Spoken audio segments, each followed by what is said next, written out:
ഒരു കാലത്ത് ദേശീയപാതകളിൽ ടോൾ പിരിവ് നടത്തുന്നതിന് എതിരെ നിരവധി സമരങ്ങൾ നയിച്ച പ്രസ്ഥാനമാണ് CPM. റോഡുകൾ സ്വകാര്യ വൻകിട മുതലാളിമാർക്ക് തീരെഴുതുന്നു എന്ന മുദ്രാവാക്യത്തിലായിരുന്നു അക്കാലത്ത് പാർട്ടി മുഴക്കിയത്. എന്നാൽ കാലം മാറിയതോടെ പതിവ് പോലെ CPM നിലപാട് മാറ്റി. ടോളിന് പാർട്ടി എതിരല്ലെന്ന നിലപാട് സ്വീകരിച്ചു. ഇപ്പോഴിതാ കിഫ്ബിക്ക് വേണ്ടി പ്രത്യേകം ടോൾ പിരിക്കാൻ ഇറങ്ങിത്തിരിക്കുകയാണ് CPM ഭരിക്കുന്ന ഇടതു സർക്കാർ. കിഫ്ബിയിലെ വായ്പാ പ്രതിസന്ധിയെ മറികടക്കാൻ വേണ്ടിയാണ് ഈ തീരുമാനം. കിഫ്ബി പദ്ധതി പ്രകാരം നിർമ്മിക്കുന്ന റോഡുകളിൽ നിന്ന് ടോൾ പിരിക്കാൻ സർക്കാർ പ്രത്യേകം നിയമം കൊണ്ടുവരാനാണ് ഒരുങ്ങുന്നത്. കിഫ്ബി ഫണ്ടിൽ നിന്നും 50 കോടിക്ക് മുകളിൽ മുതൽ മുടക്കുള്ള റോഡുകളിൽ മാത്രമാണ് ടോൾ ഈടാക്കുക. ഇത് സംബന്ധിച്ച നിയമനിർമ്മാണത്തിന് മന്ത്രിസഭയുടെ അനുമതി നൽകി കഴിഞ്ഞു. വായ്പ എടുക്കുന്നതിലെ പ്രതിസന്ധി മറികടക്കാനാണ് സർക്കാർ തീരുമാനം. കേന്ദ്രവിഹിതത്തിൽ അടക്കമുണ്ടായ കുറവ് മറികടന്ന് സംസ്ഥാനത്തെ അടിസ്ഥാന സൗകര്യ വികസനത്തിന് തടസ്സമില്ലാതെ മുന്നോട്ടു പോകാൻ അവസരം ഒരുക്കുകയാണ് സർക്കാർ ലക്ഷ്യം.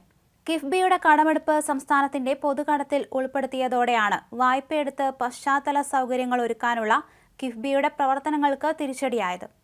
വായ്പാ പരിധി വെട്ടിക്കുറച്ചതിനെതിരെ സർക്കാരും സുപ്രീം കോടതിയെ സമീപിച്ചിരിക്കുകയാണ്. ഇതോടെയാണ് ദേശീയ ഹൈവേ അതോറിറ്റി ടോൾ പിരിക്കുന്ന മാതൃകയിൽ കിഫ്ബിയും ടോൾ പിരിക്കാൻ ഒരുങ്ങുന്നത്. ദേശീയപാതകളിൽ എത്ര ദൂരം എന്ന് കണക്കാക്കാതെ ഓരോ ബൂത്തിലും നിശ്ചയിച്ച തുക ടോളായി നൽകണം. എന്നാൽ കിഫ്ബി റോഡുകളിൽ യാത്ര ചെയ്യുന്ന ദൂരത്തിനനുസരിച്ച് ഓരോ ബൂത്തിലും ടോൾ നൽകിയാൽ മതി. തദ്ദേശവാസികൾക്ക് ടോൾ ഉണ്ടാകില്ല.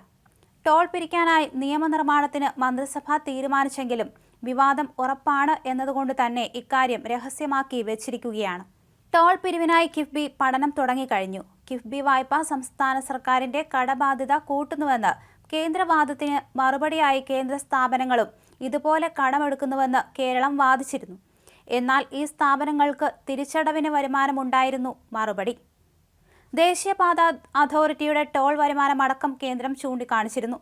ഈ സാഹചര്യത്തിലാണ് കിഫ്ബി റോഡുകളിൽ ടോൾ പിരിക്കാനുള്ള നീക്കം.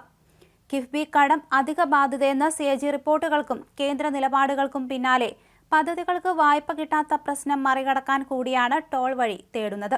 ഇനി ടോളില്ലാതെ മുന്നോട്ടു പോകാനാകില്ലെന്ന് മുഖ്യമന്ത്രിയുടെ അധ്യക്ഷതയിൽ ചേർന്ന യോഗത്തിൽ കിഫ്ബി അധികൃതർ പറഞ്ഞു. ഇന്ധന സെസ്സും മോട്ടോർ വാഹന നികുതിയുടെ പകുതിയുമാണ് ഇപ്പോൾ കിഫ്ബി വായ്പ തിരിച്ചടവിന് ഉപയോഗിക്കുന്നത്. ആദ്യം ടോളിനെ എതിർത്ത CPM നിലപാട് മാറ്റിയതിനാൽ നയപ്രശ്നമില്ലെന്ന വിലയിരുത്തലിലാണ് നീക്കം. ഈ വിഷയം മുന്നണിയിലും ചർച്ച ചെയ്ത ശേഷമേ നിയമസഭയിൽ എത്തുകയുള്ളൂ എന്നാണ് കരുതുന്നത്. കേരളത്തിന്റെ ഇന്നത്തെ വികസനത്തിൽ നിർണായക പങ്കുള്ള സ്ഥാപനമാണ് കിഫ്ബി എന്ന് സർക്കാർ ആണയിട്ട് പറയുന്നു. കഴിഞ്ഞ സർക്കാർ കേരളത്തിന്റെ വികസന പദ്ധതിയായി കിഫ്ബിയെ മാറ്റിയെന്നാണ് അവകാശവാദം. 223 റോഡുകൾ, 91 പാലങ്ങൾ, 57 റെയിൽവേ പാലങ്ങൾ, 15 ഫ്ലൈ ഓവറുകൾ, ഒരു അടിപ്പാത എന്നിവ 18,444 കോടി രൂപ ചെലവഴിച്ച് നിർമ്മിച്ചത് കിഫ്ബി വഴിയാണ്.